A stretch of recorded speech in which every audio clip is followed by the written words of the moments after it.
guys, Underground Geek here, and for another one of my reviews, I'm going to do Black Panther number 11. Now, I try to buy all these comics on sale most of the time you can because Marvel, but I think this was like $1, and it was the latest one that I could find, number 11. So I figure, you know, at this point they pretty much developed their story. Let's see what they can do with it. And I like the cover because it was pretty cool. It kind of got my attention. You've got Black Panther all like magic teched out, and he's attacking these soldiers, and it just looked kind of cool, you know.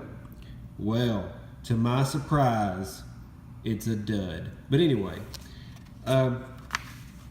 so we got our story here. It says, after months of painstaking research, the king was able to bring his presumed dead sister Shuri back from a place where the past, present, and future of Wakanda history never existed at all. She was changed and imbued with future supernatural powers and still remain a mystery. She comes home to find her countrymen restless.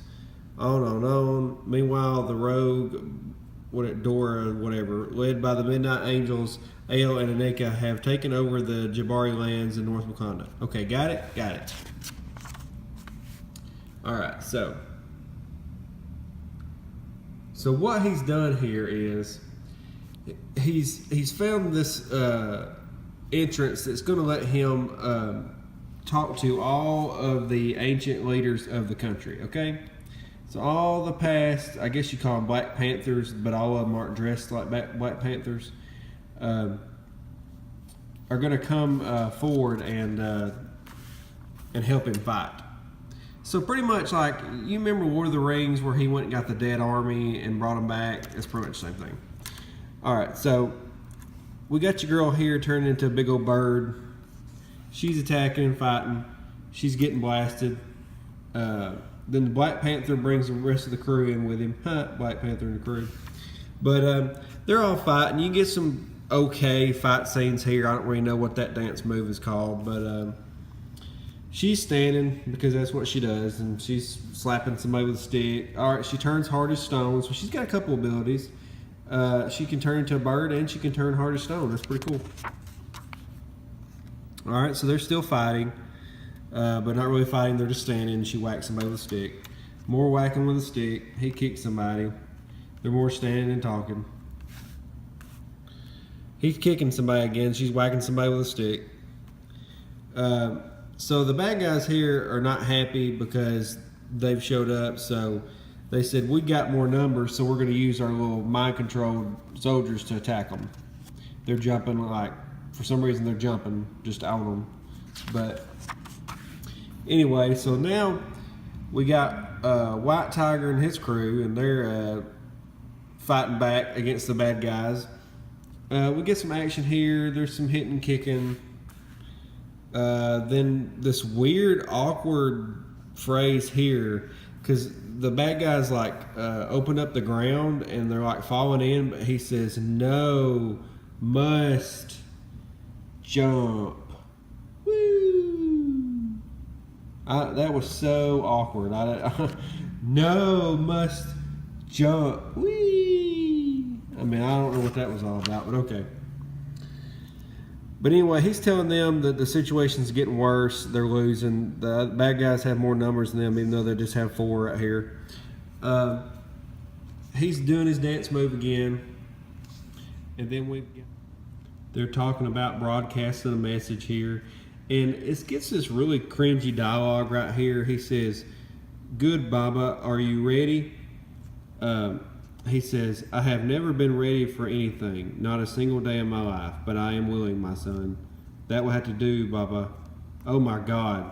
Just tell me you're ready or not. We're in a battle right now, and you're just sitting there on your butt with this computer. "I have never been ready for anything, not a single day in my life, but I am willing." Okay, message out. That's when I would have turned that walkie-talkie right off. But anyway, so now, for some reason, we went back, and now we're in a different room, and everybody's together, and Mr. Jumpy and Black Panther and Bird Lady are all hanging out, and so it says, "Get their attention, please," and then he does a solar flare, He gets Krillin to do a solar flare, and that blinds everybody. Probably the soldiers too, because it's blinding in every direction. So now, since everybody has high-tech TV devices, they're all watching everything. Even the shepherd has that, and then they're talking about the divide in the country and everything, blah, blah, big waste of space right here. The hate, the fear. And who among us has not wondered where our king is in these darkest hours? He's talking about, but he is here. So we're talking more and more about it. And then all of a sudden, the soldiers start hearing the message, the bad guys, and they start transitioning. You see their faces changing, softening up a little bit. And they start going back to their regular forms now. But they're talking about that not all of them changed back. Some of them are still the soldiers, the Terminator soldiers or whatever. So he said, just have them kill the other ones. Okay. So they shoot them. They're all dead. Death to the betrayers, a throne for the people. So now you've killed half your numbers. But anyway, so then she pumps the other ones up because, she shouldn't have done that to begin with. But she pumps them up to like weird cat Hulk people. And so she says, did you see that car? I did. We're looking at a big screen. We're all looking at the same screen. So yeah, I kind of saw it. So for some reason, he takes off of his mask and walks off for no reason. The good guys are starting to get rallied again. He's back here fighting because he can go on the battlefield and off the battlefield very quickly. They're pistol whipping the bad guys, but for some reason he looks like a normal bad guy and he's not a souped up bad guy like the other ones were for some reason. So they're shooting them, with a big bazooka, and then the other souped up ones come through the smoke. So at that point they realize that they're not going to win, they're just too strong. They have to come up with a different plan. And the bad guys are pretty much looking for the Black Panther, and they can't see him because he's hiding in his command center. So there come the Goblin Cat people. White Tiger's shooting at him. He runs them through this choke point here. And when they came out, they can't find him. So they're looking around, but he's been waiting. He says, you are not the people, Jimbazi, and we are no man. We are a nation.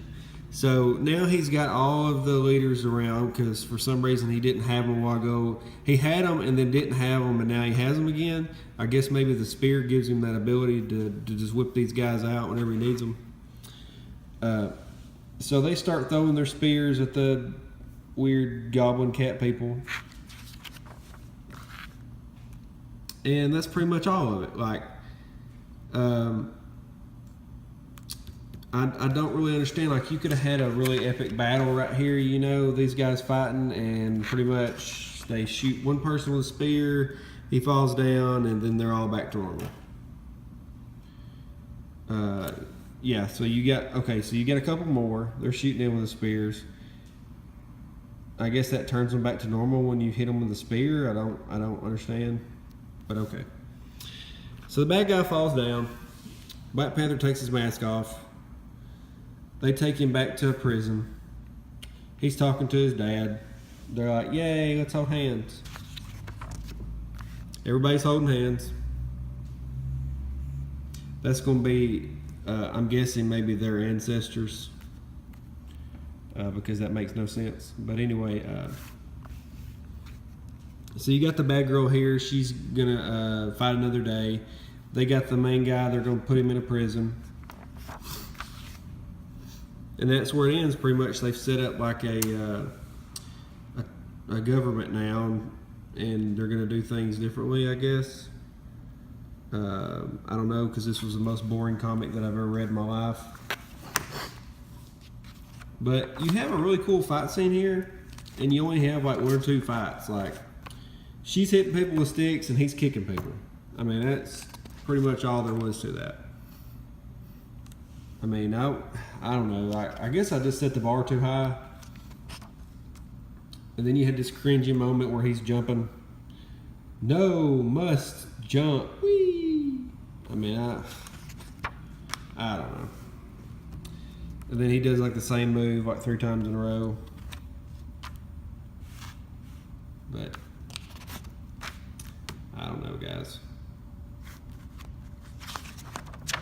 But anyway, good guys won, bad guys lost. So you do have at least a plot, because you have a conflict and you have a resolution and you have the middle, the climax. But they took an epic scene right here of all these ancients that's with them, and they turned it into them throwing a couple of spears in one panel, one page, and it's over. But yet you can talk with your little speech here. Where's the speech at? All right, so I have never been ready for anything, not a single day in my life. Shut up, dude. God. But anyway, so your speech starts right here. Goes on, goes on, goes on. Goes on, goes on, goes on, goes on, goes on, goes on. Goes on, goes on. 4 pages of speech. 1 page of ancients fight. That seems like a big waste to me. But anyway, I don't know. It seems really phoned in. Like they were just like, hey, we gotta get this comic out. We got this big story we gotta do. Let's get it done. You know what I mean? So it seems like what Diversity Comics and Captain Cummins said about Coates here may be right, because I'm not a huge fan of Black Panther. He was never meant to be that big of a character. I mean, he's a big character, but not as big as like the main Avengers. You know what I mean? But this right here, just from the couple of comics that I've read of his new series, I have no desire to read his comics. I mean, they're just boring, bland, phoned in, just nothing original. You know, I even watched where he was fighting Totally Awesome Hulk with that suit. I read that part. I didn't care nothing about it. But tell me, guys, what you think about this comic. Tell me if you're a fan of Black Panther. Maybe I'm wrong, but this series right here, this run, it just seems really dull and really boring, especially when the comic cover was pretty cool. But let me know what you think. Hit the thumbs up, hit the notifications button, and have a great day, guys. Black Panther number 11 done.